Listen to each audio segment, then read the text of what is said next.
شروع اللہ کے بابرکت نام سے جو بڑا مہربان نہایت رحم والا ہے۔ وہ کانپتی کانپتی سیڑھیاں چڑھتی چھت پر پہنچی، جانے کیوں نیچے جانے کے بجائے وہ اوپر آ گئی۔ ٹرن ٹرن فون بجنے لگا۔ یکدم سے اس نے سائلنٹ کا بٹن دبایا اور سیڑھیوں کی جانب دیکھنے لگی۔ فارس وہ فون اٹھاتے بکھلائے انداز میں بولی، میں نے سب سامان تیار کر لیا ہے، تم کہاں ہو؟ بولتے بولتے اس نے سیڑھیوں کی جانب دیکھا، میں بس پہنچنے والا ہوں، تم اطمینان رکھو اور ہاں جلدی سے نیچے آنا، ہمارے پاس وقت بہت کم ہے۔ فارس نے جلدی سے جواب دیتے فون بند کر دیا۔ رانی کے لیے یہ انتظار اتنا طویل ہو گیا جیسے برسوں وہ اس انتظار میں گزری ہو۔ گھبراتے ہوئے وہ چھت کی دیوار کے پاس آئی اور یوں ہی نیچے جھانکنے لگی تھی، مگر یہ کیا، اس کا دل لمحے کے ہزارویں حصے میں جیسے رک سا گیا ہو۔ فارس گلی کے نکڑ پر بائک پر اپنے دو دوستوں کے ساتھ تھا اور اس کے دونوں دوست بائک سے اتر کر ایک سائیڈ پر ہو گئے اور فارس کا رخ اس کے گھر کی جانب تھا۔ رانی نے دوبارہ اپنا فون نکالا اور فارس کا نمبر ملایا۔ اٹھاتے ہی فارس نے بولا، جلدی نیچے آؤ، میں آ گیا ہوں، اور ہاں دیکھو اپنا زیور اور نقدی ساتھ لیا ہے نا، تم اکیلے آئے ہو نا؟ رانی نے اس کے سوالات کو نظر انداز کرتے ہوئے پوچھا۔ ہاں میں نے اکیلے آنا تھا، تو ظاہر ہے اکیلا ہی آیا ہوں نا، فارس جھنجھلاتے ہوئے بولا۔ تم فوراً آؤ، وقت کم ہے۔ وہ گھڑی کی طرف دیکھتے ہوئے دوبارہ بولا، مگر رانی پر تو جیسے سکوت طاری ہو گیا۔ تم سچ کہہ رہے ہو، تم اکیلے آئے ہو؟ رانی کی سوئی وہیں اٹکی ہوئی تھی۔ فارس پر جیسے شک گزرا، وہ فوراً نرم انداز اپنائے ہوئے بولا، کیا کوئی اپنی زندگی سے بھی جھوٹ بول سکتا ہے؟ میں تمہیں کس طرح یقین دلاؤں کہ میں تنہا ہوں؟ تم آؤ اور خود دیکھ لو، میں تنہا آیا ہوں۔ اب کی بار وہ کوئی زیادہ ہی تفصیل سے جواب دے گیا۔ دونوں طرف سکوت چھا گیا۔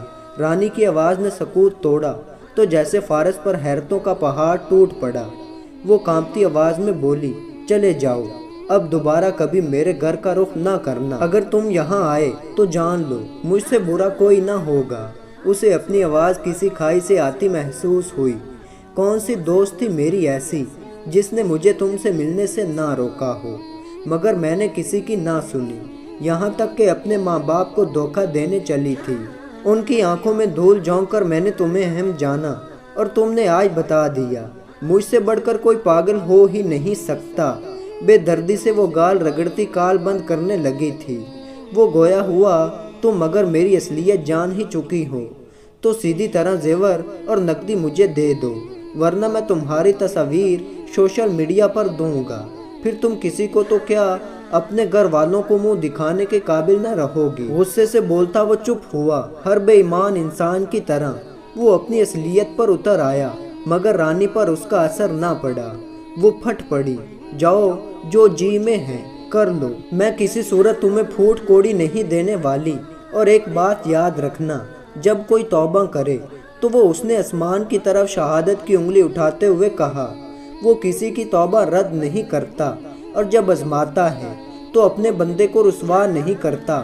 یہ کہتے ہی اس نے فون بند کرتے ہی دیوار پر دے مارا اور ایسے رونے لگی جیسے اس کا کوئی اپنا مر گیا۔ مر ہی تو گیا تھا نا اس کا ضمیر۔ کیا ہوتا اگر میں چھت پر نہ آتی اور اس کے دوستوں کو نہ دیکھ لیتی؟ یقیناً میرا بھی ذکر ان لڑکیوں میں ہوتا جو اپنے والدین کی نافرمان ہوتی ہیں، در در ٹھوکریں کھانے والی، جنہیں پھر کبھی عزت نہیں ملتی، جو ماں باپ کی عزت کو اس کی دہلیز پر روند کر اپنی خواہشات کے پیچھے گھر سے نکلتی ہیں۔ پچھتاوے کے آنسو بہاتی وہ اب سیڑھیاں اترتے نیچے آ رہی تھی، جیسے صدیوں کا بوجھ اس کے کاندھوں پر آ پڑا ہو۔ یہ تو بہت کم ہوتا ہے کہ کسی لڑکی کو وقت پر عقل آ جائے یا عاشق کی اصلیت سامنے آ جائے۔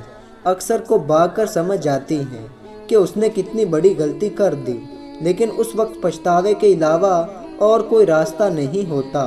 لڑکیوں، ہوش کے ناخن لو، اپنی اور اپنے خاندان کی عزت کو نیلام نہ کرو چند دن کی جھوٹی محبت کے لیے۔ تو دوستو، اللہ تعالیٰ میری تمام بہنوں کی حفاظت فرمائے اور ان کو اپنے حفظ و ایمان میں رکھے، آمین یا رب العالمین۔